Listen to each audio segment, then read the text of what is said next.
approval. Now, Chagas is a potentially deadly parasitic disease that affects mainly Latino immigrants and Latin Americans. The CDC reports that 300,000 people with Chagas live in the U.S. and that 8 million people infected with Chagas disease live in Mexico, Central America, and South America. And right now, treatment is free through the CDC or runs up to $100 in Latin America for one course of treatment. Martin Shkreli's company could increase that price to $100,000 per treatment. And joining our panel now from D.C. is Dr. Rachel Marcus, cardiologist and medical director of the Latin American Society of Chagas. So, Dr. Marcus, first of all, Daisy explained a bit about what Chagas disease is, but could you give us just a very brief layman's understanding of what it is? Sure.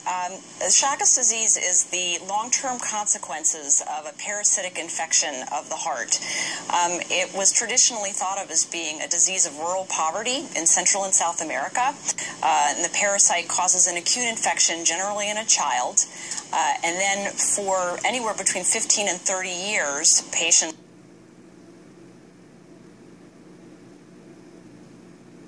will live with the parasite in them and then suffer the long-term damage to the heart and to the esophagus and the gastrointestinal system.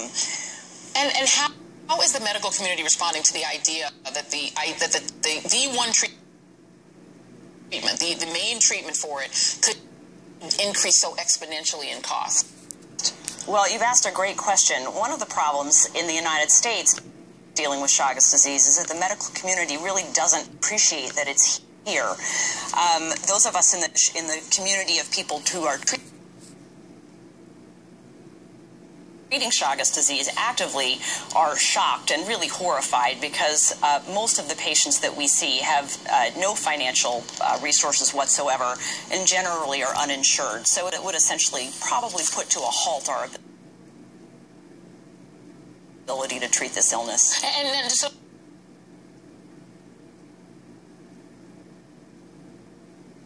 my understanding is that the FDA did add Chagas disease to a special program for neglected diseases. Would that theoretically incentivize other companies to come in and maybe produce other treatments that could compete with this one? We're certainly hoping that that will happen. Unfortunately, thus far, the drugs that are in the pipeline that have been tested against benznidazole have not been found to be as effective. So right now, what is the mainstay of therapy for people with Chagas disease? And Carrie, I want to bring the panel back in because that is really the point, right? That this is not a sense of innovation and competition increasing prices because some other company is coming in and competing with Martin Shkreli. This is literally a monopoly. I think actually Daisy made the point that this is a monopoly. Yeah, absolutely. Because it's a neglected disease, he would probably have a monopoly of at least 5 years, maybe even longer. So you couldn't have another company, as is happening with the age drug, come in and say, hey, we're going to do it for a lot less. So he would just have a monopoly on this price. And Carrie, while this is not there is sort of the overall picture of somebody who is milking profits to finance what at least appears to be a lot of debt being built up in other businesses. That's definitely what happened with his previous firm, Rotrophin, which is, just to make clear, is not under investigation at this time. It's just Shkreli himself for his actions at that company.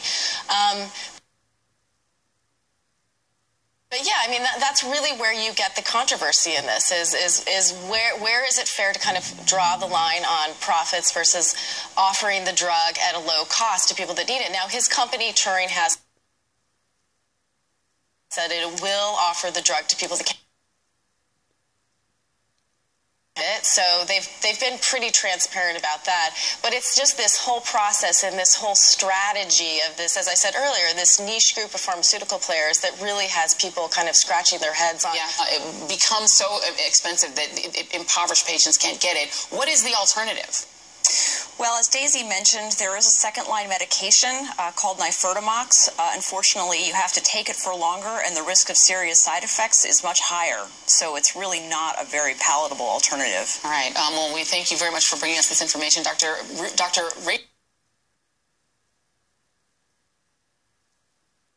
Marcus in Washington, D.C. next hour. And coming up, the new surge of children crossing the border. Is this the beginning of a new migrant? More than a year after President Obama referred to the problem as a, quote, urgent humanitarian situation. According to U.S. Customs, 10,000 unaccompanied minors crossed the southwest border in October and November. That's a 106% increase over the same period last year. The children, some of them as young as 5 years old, are fleeing their home countries in Central. Can be dangerous and harrowing as they face the risk of rape, extortion, robbery, assault, and even death. The number of family units crossing the border has increased as well. More than 12,000 families have crossed into the U.S. Nearly